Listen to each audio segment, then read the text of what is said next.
Hey, it's Nootsie, and today the title of our video is I See Dead People. And it's not the kind like Haley Joel Osment from the movie The Sixth Sense, but we're going to take a look at this whole phenomenon from a medical, scientific, and a spiritual vantage point, and to see, does it relate to our lives now? Is it good? Is it bad? Can we use it? And so I'm really excited to get into the topic of I see dead people.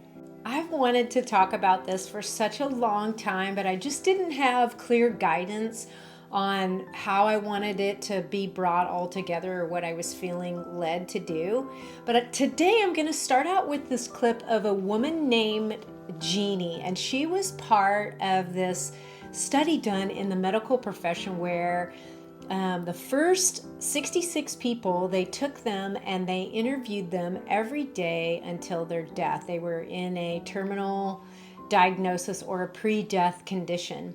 And so now they have over 1,500 people that they've interviewed, but she was part of the first 450 interviews. So let's get right into Jeannie's clip. I was laying in bed and people were walking very slowly by me. The right-hand side I didn't know, but they were all very friendly and they touched my arm or my hand when they went by.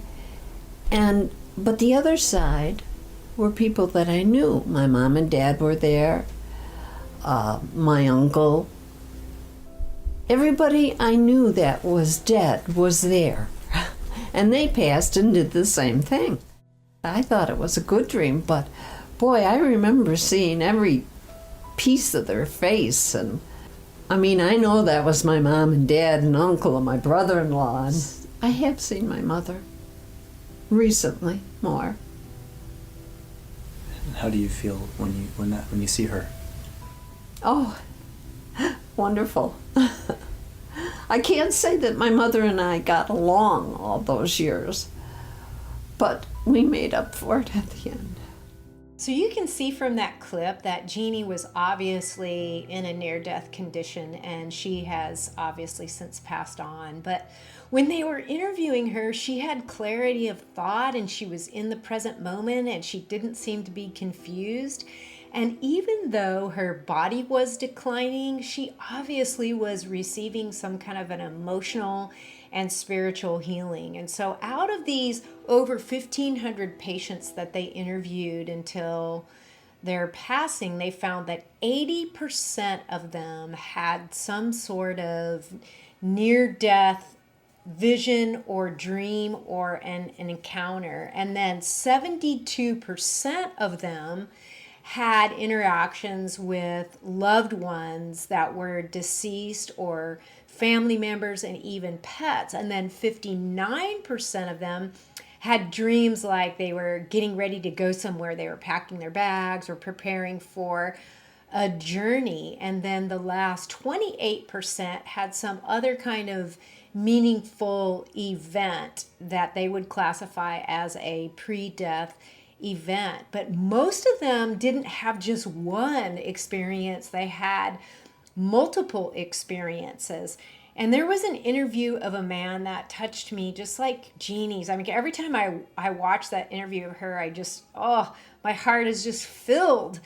But this guy was 80 years old, or he was in his 80s, and he was near death. And so they were interviewing him, and he was really agitated and he couldn't sleep. And every time he closed his eyes, he would have these visions of when he was a 17-year-old man on the beaches of Normandy during World War II. And there was just death and dying everywhere. And he tried to save as many as he could, and he carried people to safety. So every time he closed his eyes, that's all he could see. And he had never talked about it to his family and friends because it was so traumatic to him. But as he was nearing death, he just kept having these visions.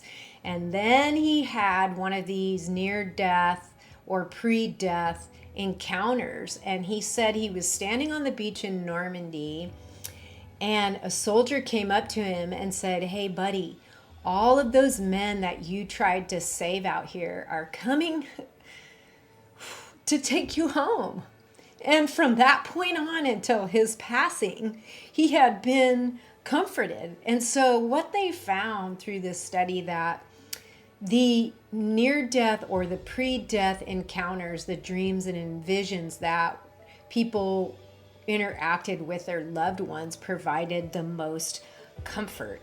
And, you know, in the medical profession, these have been relegated to episodes of confusion. Why there is a lot of confusion when people are preparing to pass, it doesn't negate the fact that these experiences are meaningful and real and intense. And it has been, or these kinds of things have been mentioned in the Bible and by Shakespeare and by Plato, and many indigenous cultures or tribal cultures really honor their ancestors and believe that they're helping them in their life and when they pass. And another really good point of reference is a book by Dr. Eben Alexander, and he was a brain surgeon or a neurosurgeon, and he was definitely a naysayer of these types of experiences until he had a traumatic brain episode. And I think it was like a major aneurysm, and all the people in the hospital that he worked with, they were trying to save him, and they came to his family and they said it's just impossible for him to come out of this or recover from this type of an episode. But guess what? He did. And what he reported happened to him when he was in this coma state is he went to heaven, and he had these transcendental experiences, and he just traveled and met people and saw things that it really changed the trajectory of his life. And now he feels like his life's work is to weave the scientific and the spiritual together. So let's look at it a little bit deeper from a scientific perspective. And we can't do that without paying homage to Lisa Miller. She is a PhD and a director of the first ever Spirit, Mind, Body program at an Ivy League school. She is also a New York Times bestseller, and she wrote a book out of her research and other people's research called The Awakened Brain. And it is so fascinating. It's hard for me not to overdose on all of this information, but what they found studying the brain using all kinds of modern technologies like fMRIs, brain scans, is that our brains are actually hardwired for spirituality. And we have this network in our brain that 1/3 of it is genetically passed down, by how our grandparents or parents practiced. And then 2/3 of it needs to be cultivated or developed. And if we don't develop it, it just ends up laying there like a piece of fallow ground or a plot of land that we don't ever water or till or look after. And so I'm going to give you the definition of what the awakened brain is. It is a healthier brain that is engaged in a spiritual life, grit, optimism, resilience, while providing insulation against addiction, trauma, and depression. It is living an inspired life. It can be said then that the awakened brain is one that is open up to new experiences and is willing to use their level of perception and intuition in their life. And if you've watched any of my other videos, you know I talk extensively about the brainwave states, the beta brainwave states, that when you're stressed out and when you feel like you're in danger, you have this narrow focus because you're trying to figure out how you can get the heck out of Dodge. And so you can't have an open awareness and you can't trust in your intuition. So the problem is, the big rub here is that we are taught from kindergarten all the way through adulthood not to listen to our intuition, not to take those flashes of insight or inspiration and follow them, but we're taught that we need to think things through, we need to use our mind, and we need to mull things over.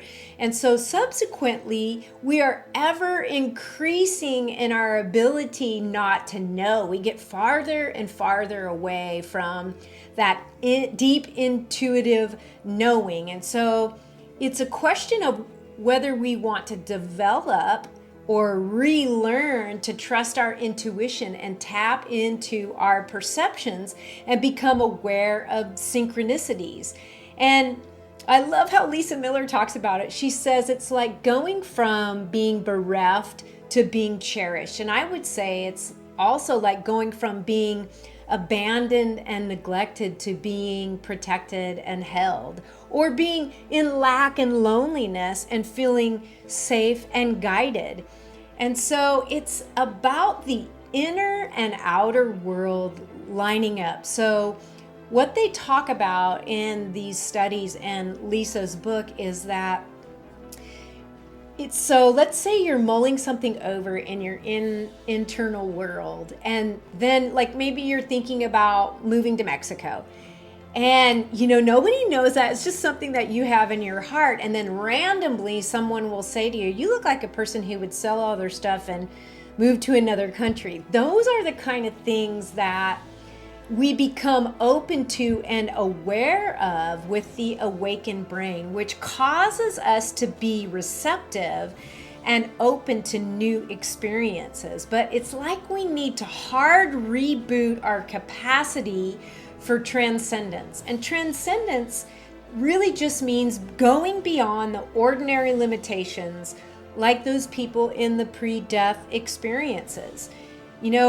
We can have it now, but these people who are nearing death, they're not thinking about, most of us aren't thinking about our passing until it comes to that time. And so all of a sudden we start thinking about, what comes next? And so we open up our perceptions, and then we tune in to these forces that are guiding us.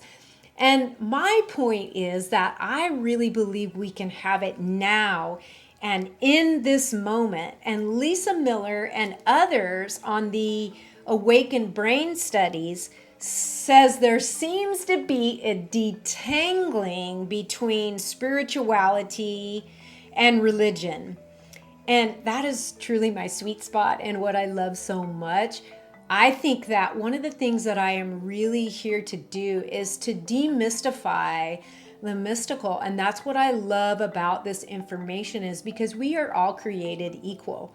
We all come in with this hard wiring, this neural network, that we can choose to develop it or not. If it's not your thing, that's fine. But most of us don't want to not be able to trust our intuition and not be able to trust our deep inner knowing. Spirituality is defined as a deep felt connection to life and a power greater than oneself. And religion is defined as an adherence to a set of beliefs. And it turns out that spirituality and not religion is the thing that provides people these protective mechanisms from trauma and drama and addiction, and provides the optimism and the resilience and the grit. And you can see then how spirituality would help religion, but spirituality is the thing that is so protective to us as human beings. Dr. Joe Dispenza talks about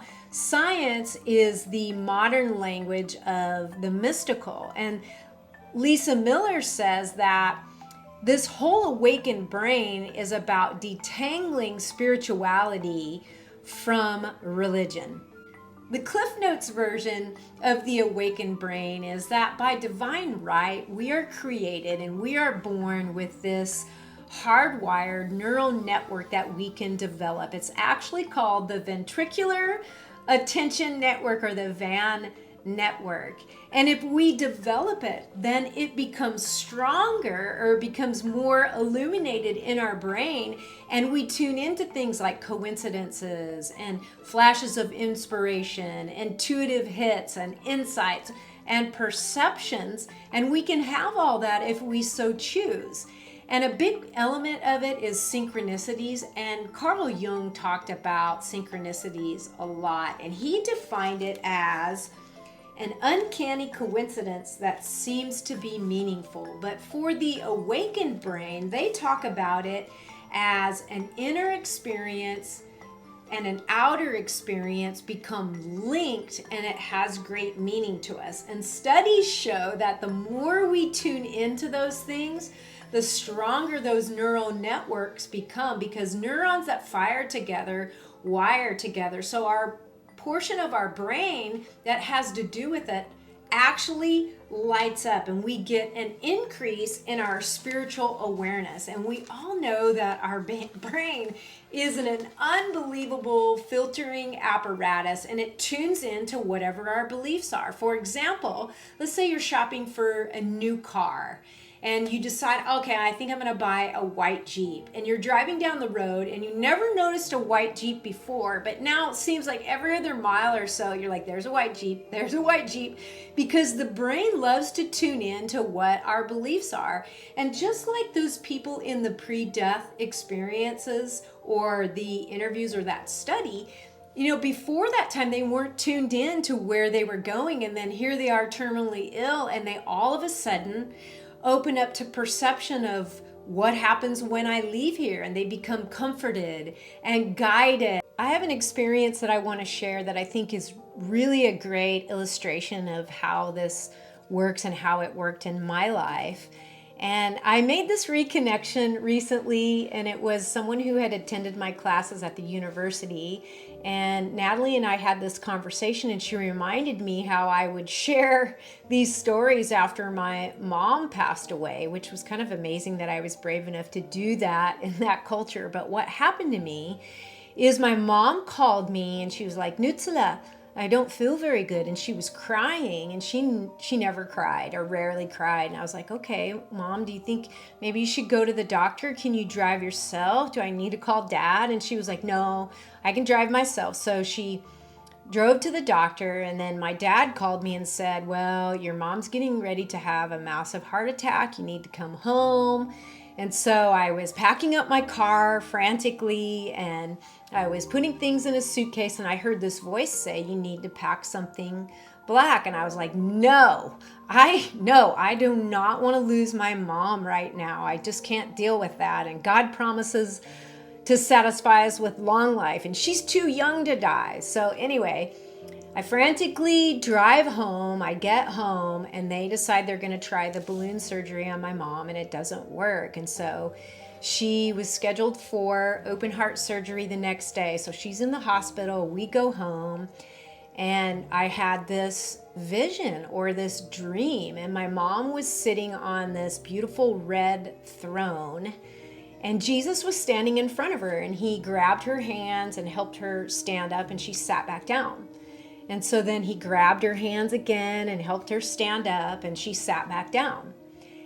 Third time, he grabbed her hands, she stood up, and she sat back down. Well, what happened is 3 days later, my mom passed away. And, I'm so thankful, and even more so now, that God provided me with that vision, because it was really devastating.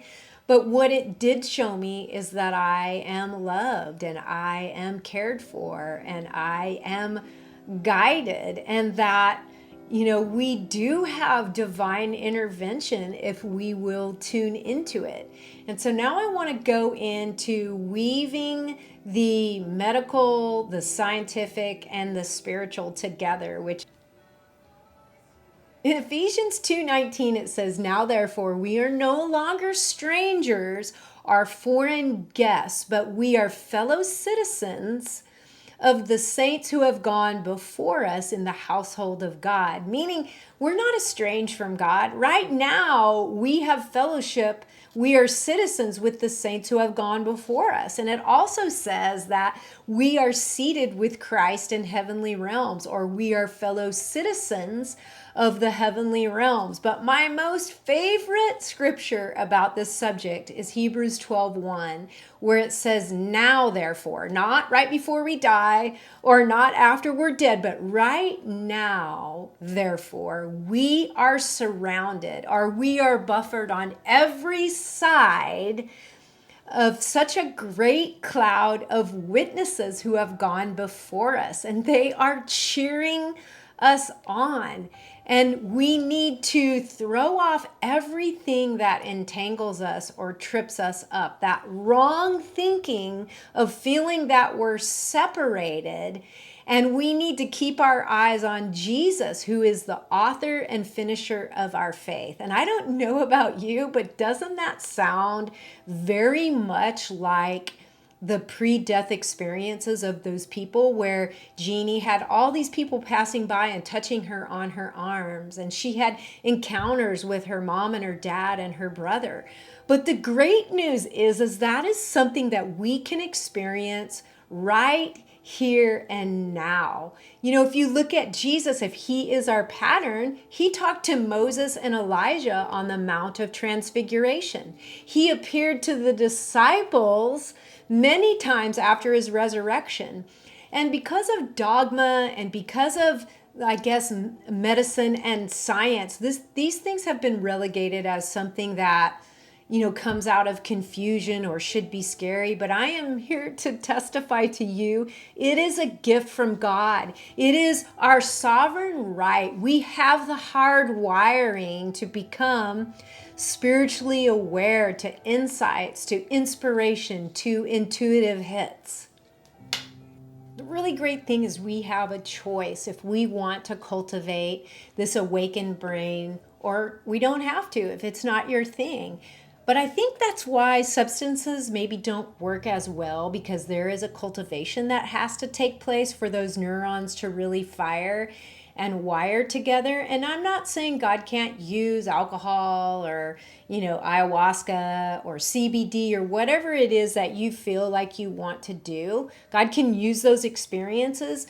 But I think sometimes those things hinder our ability to really develop those skills and light up that area in the brain, because it's something that we have to cultivate. And then our lens, or the filter in which we see life, changes. And it takes us from wanting to control and worry and have this narrow focus to having a relationship with life and a power greater than ourselves. And we tap into guidance, and we end up feeling held like we did when we were an infant. You know, our whole perception changes when we have an awakened brain. And it is so exciting that we can unlearn the process of always thinking, and we can truly tap into our inner knowing, our inspirational hits, our synchronicities, our flashes of intuition. You know, and I love how Lisa Miller says, like, when you have a synchronicity, she says, say, what say you, synchronicity? Or when you have a dream, what say you, dream? Or when you have a vision, what say you, vision? And then allow the room for those things to open up to us. And so I don't personally try to speak to dead people. I have had occasion to have a lot of experiences with people other than my loved ones. But I really believe that I am part of this beautiful symphony, and it is orchestrated by the grand conductor. And if I surrender myself to being an instrument in this beautiful symphony, I allow the grand conductor to surprise me and delight me, and to give me the right people and forces and circumstances in my life. And when I'm mulling something over internally, I know that there's going to be a synchronistic event that will line up and will give me guidance. It really is a beautiful way to live. And I want to end with a quote from Lisa Miller because I think it's so beautiful. She says, "We can awaken to the true fabric of the world, an evolving tapestry that we behold and help create, in which every thread counts and no strand stands alone." So, I hope this resonated. I hope it inspires you to live in an open awareness, a divinely inspired life. And if you have a question, please reach out or comment below. I would love to hear from you. But until next time, I'm hoping and believing that you're going to expand your awareness and have an awakened brain and look for synchronicities and live a beautifully inspired life. So until next time, be blessed.